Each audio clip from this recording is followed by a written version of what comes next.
দর্শক, বাংলাদেশকে ১৬৯ রানের টার্গেট দিল ভারত। এশিয়া কাপের সুপার ফোরের গুরুত্বপূর্ণ ম্যাচে টসে হেরে প্রথমে ব্যাট করে ভারত।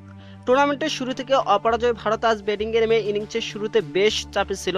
৩ ওভারে ভারতের লাগাম ধরে রাখে বাংলাদেশ ক্রিকেট দল। ইনিংসের প্রথম ৩ ওভারে ভারত ১৭ রানের বেশি সংগ্রহ করতে পারেনি।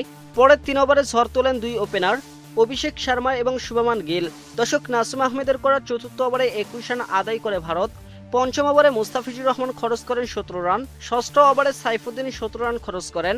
পাওয়ার প্লের প্রথম ৬ ওভারে ভারত কোনো উইকেট না হারিয়ে ৭২ রান স্কোয়াড বোর্ডে জমা করে। সপ্তম ওভারে বোলিংয়ে এসে প্রথম বলে খরচ করেন ৪ রিশাদ হোসেন। দর্শক, দ্বিতীয় ডেলিভারি ওয়াইড দিয়ে পরের বলে শুভমান গিলের উইকেট তুলে নেন রিশাদ। তার আগে ১৯ বলে ২-৪ এবং ১ ছক্কায় ২৯ রান করেন শুভমান গিল। এরপর নবম ওভারে বোলিংয়ে এসে রিশাদ হোসেন ফেরান নতুন ব্যাটসম্যান শিবম দুবেকে। দর্শক, ১১.১ ওভারে দৌড়িয়ে ১১৪ রানে রান আউট হয়ে ফেরেন অভিষেক শর্মা। তার আগে মাত্র ৩৭ বলে ৬টি ৪ এবং ৫টি ছক্কার সাহায্যে ৭৫ রানে ইনিংস খেলেন অভিষেক শর্মা।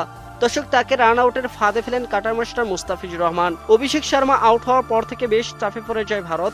দর্শক, ১০ ওভারে ভারতের সংগ্রহ ছিল ২ উইকেটে ৯৬ রান।